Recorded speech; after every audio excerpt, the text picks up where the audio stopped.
जब सभी लोग फलों के रस से बनी पुंस नामक हल्की शराब पी चुके तो हमारे माता पिता ने फुसफुसाकर आपस में कुछ बातें की और वे हमें उस कमरे में अकेला छोड़कर बाहर चले गए। मेरे पिता ने जाते जाते फुसफुसाकर मुझसे कहा, चल आगे बढ़ और उससे बात कर। अरे बाबूजी, अगर मैं इससे प्यार नहीं करता हूँ तो कैसे ज़बरदस्ती मैं इससे यह कह सकता हूँ कि मैं तुम्हें चाहता हूँ। यार, तुझे इससे क्या लेना देना है, बेवकूफ़ी मत कर, ज़रा दिमाग से काम ले।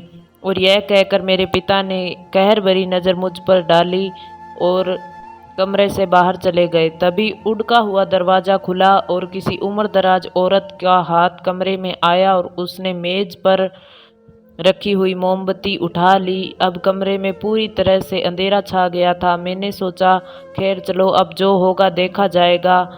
इसके बाद मैंने थोड़ी चालाकी बरतते हुए कहा, जोया, यह अंधेरा मुझे भला लग रहा है। आखिर अब हम अकेले हैं और अपने मन की बात कह सकते हैं।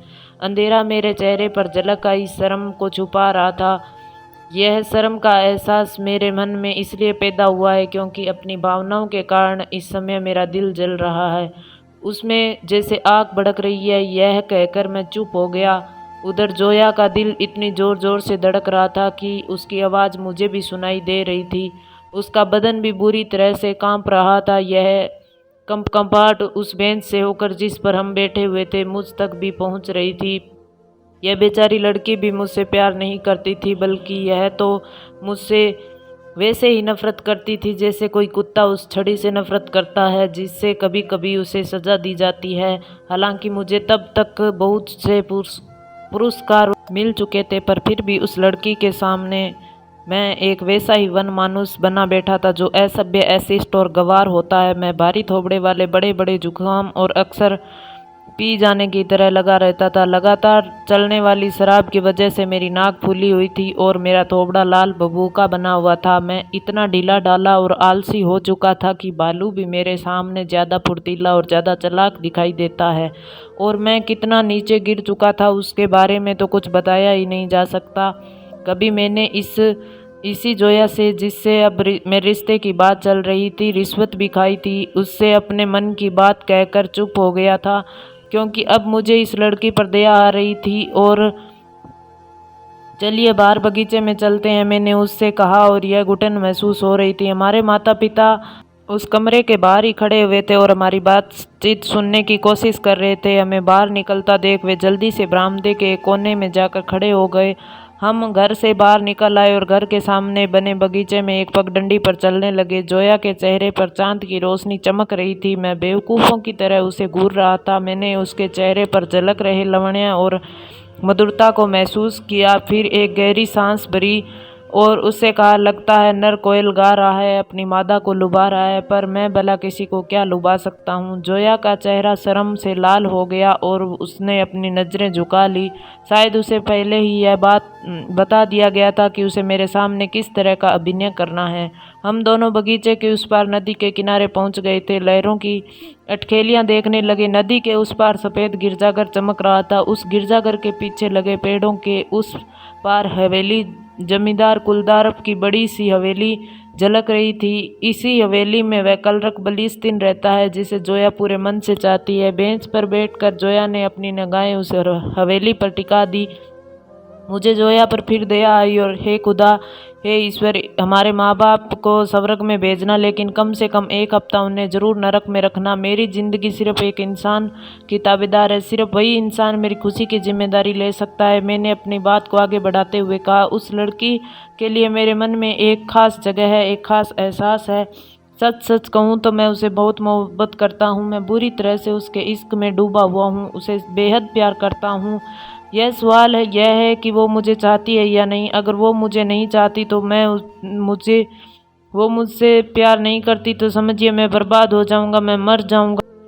और जानती है वह लड़की कौन है? आप ही है वो खास इंसान मेरे लिए। क्या सचमुच करें ऐसा हो सकता है कि आप भी मुझे प्यार करें? बताइए ना, क्या आप भी मुझसे चाहती हैं? जी, आपको ही चाहती हूँ, जोया ने बुदबुदाकर होठों ही होठों में कहा। उसकी यह बात सुनकर मैं सदबद रह गया क्योंकि मुझे लग रहा था कि मेरी बात सुनकर उसकी आंखों में आंसू आ जाएंगे और वह रोएगी, फिर धीरे से इनकार कर देगी क्योंकि वह किसी और को चाहती है। मैं उसकी इस मोहब्बत से उम्मीदें लगाकर बैठा हुआ था, पर अब मामला खटाई में पड़ गया है। वो अपने माँ बाप की इच्छा का मुखालफत करने की हिम्मत नहीं जुटा पाई थी। जी मैं भी आपको चाहती हूँ, जोया ने फिर से दोहराया और फूट फूट कर रोने लगी। नहीं, ऐसा नहीं हो सकता, मैंने घबराकर कांपती हुई आवाज़ में कहा। मैं इतना घबरा गया था कि मैं यह नहीं समझ पा रहा था कि मुझे अब उससे क्या कहना चाहिए। जोया, ये सच है क्या? कहीं मेरी बात पर यकीन करके ही तो आपने हामी नहीं भर दी है। मेरी बातों पर ज़रा भी विश्वास नहीं कीजिए। ओ खुदा, ये क्या हो गया? जोया, मैं यकीन करने लायक नहीं हूँ, मुझे आपसे ज़रा भी प्यार नहीं है।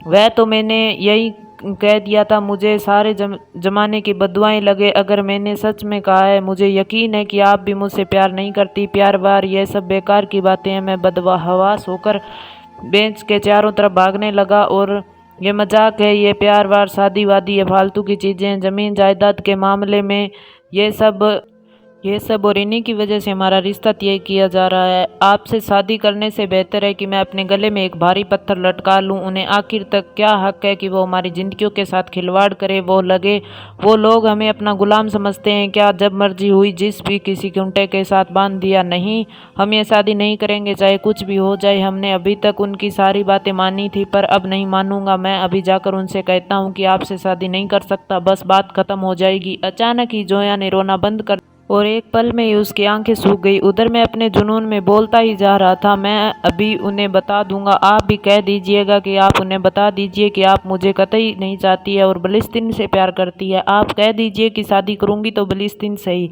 मेरे साथ चलते चलते जो है अचानक हंसने लगी। वो बड़ी खुश दिखाई दे रही थी। आपको भी तो किसी और लड़की से प्यार है? एक हाथ से अपना दूसरा हाथ सहलाते हुए जोया ने कहा। आप मोहतरमा देबे से प्यार करते हैं ना? आप ठीक कह रही है, मैं देबे को चाहता हूँ। हालांकि वह हमारे धर्म की नहीं है, पर वह बहुत पैसे वाली भी नहीं है, पर वह बहुत नेक और दयालु लड़की है, बेहद समझदार है। बस इसी वजह से मैं उसे चाहता हूँ। चाहे मेरे घर वाले मुझे कितनी भी गालियाँ दे, पर मैं यदि शादी करूँगा तो उससे ही करूँगा। उसे तो मैं अपनी जान से भी ज़्यादा चाहता हूँ। उसके बिना मैं जी नहीं सकता। अगर मेरी शादी देबे से नहीं होगी तो मैं जीते जी मर जाऊँगा। चलिए चलते हैं, अब इन बाजीगरों को बता देते हैं कि हम ये शादी नहीं करेंगे। मैं आपका शुक्रगुजार हूँ कि आपने मेरी बात मान ली है। हम दोनों के दिल बलियों उछल रहे थे, हम खुशी से पागल हो रहे थे। मैं बार बार जोया को शुक्रिया कह रहा था। जोया भी खुशी से मेरे हाथों को चूम रही थी। हम दोनों एक दूसरे को नेक और ईमानदार बता रहे थे। फिर जोया ने मेरे सिर और गालों को चूमना शुरू कर दिया। मैं बार बार उसके हाथ चूम रहा था। मैं उसके एहसान तले इतनी बुरी तरह से दब गया था कि सारी तमीज़ भूलकर मैंने उसे लिपटना शुरू कर दिया। कहना चाहिए कि एक दूसरे से मोहब्बत न होने पर भी यह इज़हार इतना खुशनवार इज़हार था कि वह हमें मोहब्बत के इज़हार से भी ज़्यादा ज़रूरी लग रहा था। हम घर की तरफ चल पड़े ताकि अपने माँ बाप को अपने इस फैसले की जानकारी दे सकें। अरे वो हमें गालियाँ ही देंगे, न हमारी पिटाई कर देंगे। मैं बड़े जोश से बोल रहा था, हद से हद हमें घर से निकाल देंगे, पर हम खुश तो रहेंगे न। हम घर पहुँचे तो देखा कि हमारा इंतज़ार कर रहे थे हमारे माता पिता। हमारी खुशी से चमकते चेहरे को देखकर उन्होंने तुरंत नौकर को बुलाया और शैंपेन की बोतल लाने को कहा। मैंने इसका विरोध शुरू किया। जोया भी चिल्ला रही थी। आखिर उस दिन शैंपेन की बोतल नहीं खुली, पर आखिर हमारी शादी कर दी गई। आज हमारी शादी की रजत जयंती है। हम पिछले 25 साल से एक दूसरे के साथ हैं। शुरू में ज़िंदगी की गाड़ी बड़ी मुश्किल खींची। मैं रोज़ ही जोया को गालियां देता था, उसे डांटा करता था। बाद में अपनी हरकत पर दुखी होकर जोया पर तरस खाकर मैं उसे प्यार करता था। एक एक करके हमारे बच्चे पैदा हो गए और फिर हमें एक दूसरे की आदत पड़ गई। इस वक्त मेरी प्यारी जोया मेरी पीठ के पीछे खड़ी हुई है, कंधों पर हाथ रखकर मेरे गंजे सिर को चूम रही है। दोस्तों, ये कहानी कैसी लगी कमेंट करके ज़रूर बताना।